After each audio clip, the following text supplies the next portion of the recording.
Nag-iisa sa gitna ng silid habang nakatitig sa kawalan.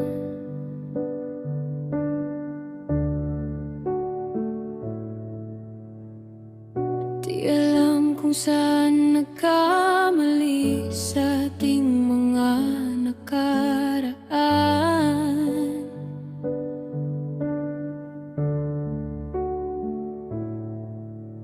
Sarili na lang ang sinisisi at di na alam kung ano nga ba ang dapat na aking pang gawin upang ako'y muling lingunin. Kailangan pa bang tanungin? Ayos na lang, nais ko lang naman makita kang masaya. Kahit pa sabihin mo pang di mo na ako kilala. Ayos na lang kung talagang sa akin ay hindi ka na masaya.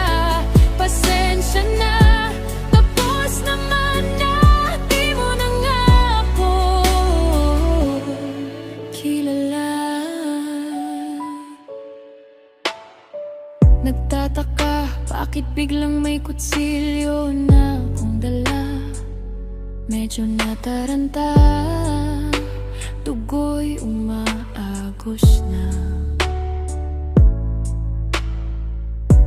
Hapdi ng puso'y unti-unti nang nawawala.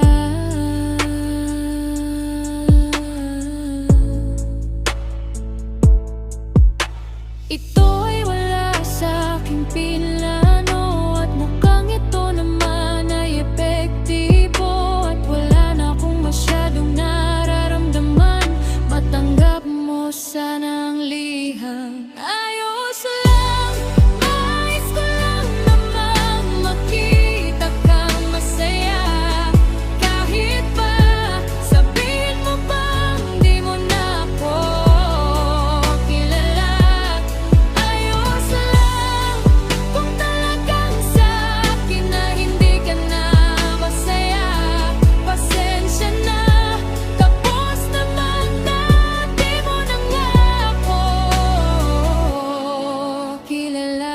Matapos na aking basahin, liham mo na para sa'kin. Di nagpapigil ang mga luha na ako'y biglang lunurin. Dali-dali ang hinanap kung saan ka nakalibing. Butit hindi kalayuan, di nahirapan na dalawin. Dala ko ang pagkain na lagi mo sa'king hinihiling. At isang bugkos ng mga rosas na hilig mong ngamuyin. Sabay sindi na kandilat, umupo sa harap ng iyong puntot. Ano nga ba ang kasalanan? Bakit umabot sa ganito? Pagkapotos ng hiwalayan, di na tayo nagkabalitaan. Ang inakala kong tamang gawin ay ikaw ay hayaan